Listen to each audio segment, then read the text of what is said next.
अनुभवायचं असेल तर काय करावं लागेल? नामजप करावा लागेल की नाही?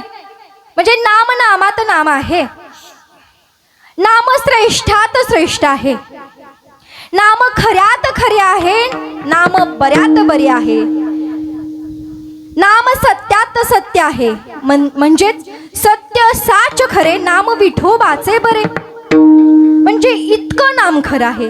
बर, नाम पवित्रात पवित्र आहे.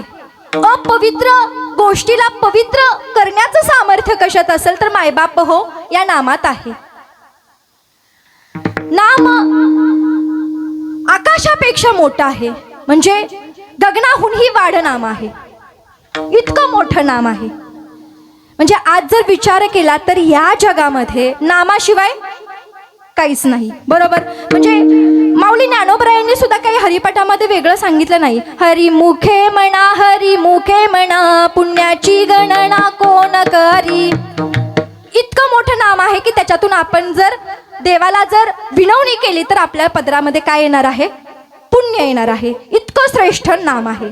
बर, तुकोबरायांनी तरी काय वेगळं सांगितलं का? नाही. म्हणजे तुम्ही जर रोजच्या आयुष्यामध्ये जरी रामकृष्ण हरी, रामकृष्ण हरी, रामकृष्ण हरी सहज जरी रामाचा जप केला, उल्लेख केला या प्रभू श्री रामचंद्रांच्या नावाचा, तर मला सांगा तुमच्या आयुष्यातला थकवा दूर करण्यासाठी तुम्हाला कोणती थेरपी घ्यायची गरज आहे का हो? म्हणजे प्रभू श्री रामांच्या नामामध्येच इतकी ताकद आहे, इतकी ताकद आहे की तुम्हाला कुठेही जायची गरज नाही. फक्त तुमचा भाव आणि तुमची भक्ती तशी असली पाहिजे. मग नामामध्ये इतकी ताकद आहे. मी नामाचा गौरव का करते आणि त्यासोबत भगवंताचा गौरव का करते? तर आज जरी राम जन्मोत्सव असला तरी आपण सकाळपासून किती वेळा रामाचं नाव घेतलं? आपण नुसतं राम राम राम राम राम राम असं जरी म्हणत असलं तरी आपलं किती संकट दूर होतं. बघा, रस्त्यावरून जाताना एक मोठा ट्रक दिसला तुम्हाला आणि तो ट्रक रस्त्याने जात आहे हे माहिती असताना जर अचानक तो ट्रक जर तुमच्या पायापाशी आला तर तुमच्या तोंडातनं काय येईल? राम राम राम राम राम राम राम राम राम राम येणार की नाही? बरोबर. हा, म्हणजे तुम्हाला जर संकट आलं तरी तुमच्या तोंडातनं रामाचं नाव आलं. बरं, ते जाऊ द्यात. आता तुम्हाला जर आत्ताच्या घडीचा एक सगळ्यात चांगला मुद्दा सांगते. आता मला माहित नाही इथे बसणाऱ्यांच्या नातवंडांची किती जणांची लग्न झाले. जर तुमच्या एखाद्या नातवंडाचं लग्न झालं तर तुम्ही काय म्हणणार? जय श्रीराम किंवा रामकृष्ण हरी म्हणणार की नाही? का म्हणणार? का तुम्ही आपल्या धर्माचाच गौरव करणार? बरोबर. लग्न झालं मग तुम्ही काय म्हणणार? बाई देवादयाच्या कृपेनं, भगवंताच्या कृपेनं माझ्या नातवंडाचं लग्न झालं. पण याच्या पाठीमाग तुम्ही काय कुणाचं नाव घेणार आहे? देवाचं घेणार आहे. म्हणजे देवाचा गौरव करणं तितकाच गरजेचं आहे. मग भक्ता राखे पायापाशी दुर्जनांचे संहारी, मग भक्ताला पायाजवळ ठेवलं. आता मला सांगा, रामनामात इतकी ताकद आहे की रामाच्या नावानाव दगडही तरले. म्हणजे वानरांची सेना जेव्हा लंकेवरती अटॅक करण्यासाठी चालत होती त्यावेळी लंका दूर होती आणि समुद्रातून लंका पार म्हणजे लंकेपर्यंत पोहोचण्यासाठी वानरांना काय करावं लागलं? काय बांधावा लागला? बरोबर आहे की दादा? हा, सेतू बांधावा लागला.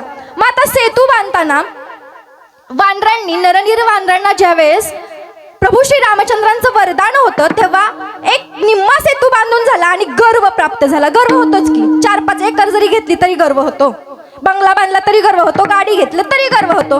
मग ती वानर म्हणजे आपलीच की. अश्मयुगीन काळात वानरच आपले पहिले का होते? पूर्वज होते काय आपले? हा, अश्मयुगीन काळात. बरोबर. हा, मग वानरांना गर्व निर्माण झाला आणि गर्व झाल्याच्या नंतर सेतू बुडाला. आता सेतू बुडाल्याच्या नंतर वानरांना मोठी चिंता निर्माण झाली. मग त्यावेळी हनुमंतरायांनी सांगितलं की काही चिंता करण्याचं कारण नाही. एका दगडावरती रा लिहा आणि एका दगडावरती म लिहा, दगड तरतील. वानरांनी तसंच केलं. दगडावरती राम लिहिला आणि तो दगड समुद्रामध्ये सोडून दिला. बघता बघता सेतू तयार व्हायला लागला आणि ही बातमी लंकेत वाऱ्यासारखी पसरली.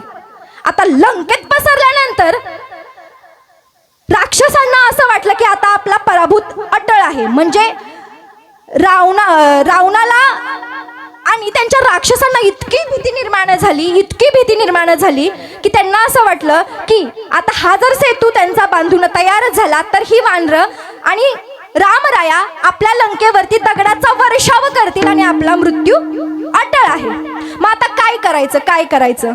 मग राक्षसांचं धैर्य खचलं, मनोबल खचलं. मग आता रावणानं युक्ती चालवली. रावण म्हणाला की फक्त प्रभू श्री रामांच्या नावानंच दगड तरतात असं कोण म्हटलं?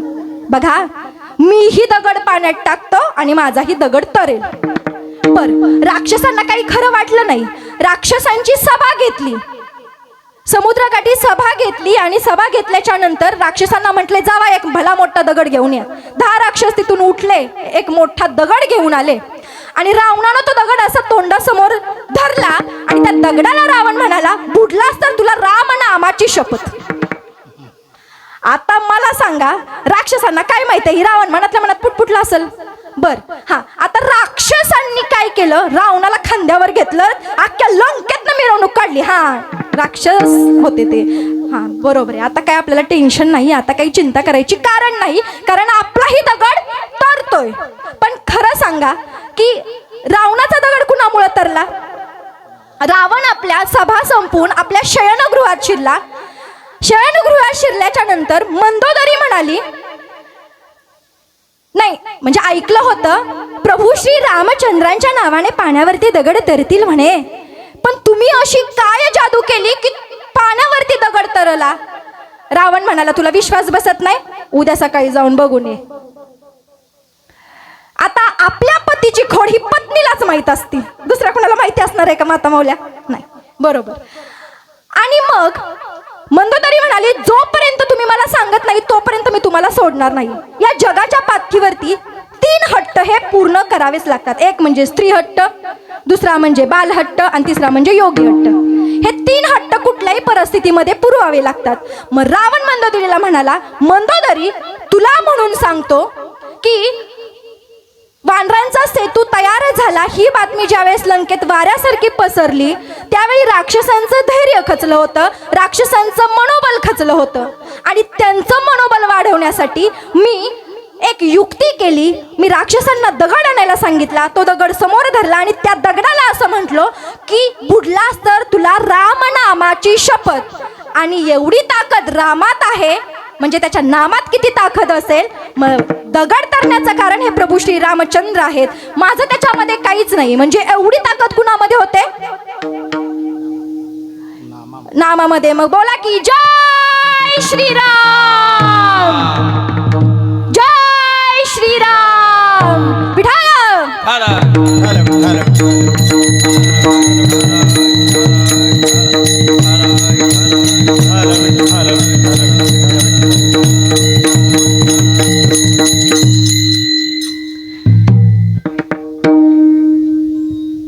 आता रावणाचा तर पराभूत झाला, रावण मेला. दुर्जनांचा संहार प्रभू श्री रामचंद्रांनी केला. देवानं आपले गुण दाखवले, देवाने दुर्जनांचा संहार केला, देवानं शस्त्रास्त्रे वापरून दुर्जनांना संपूर्ण टाकलं. मग अशा देवाचा गौरव आपणही केला पाहिजे की नाही?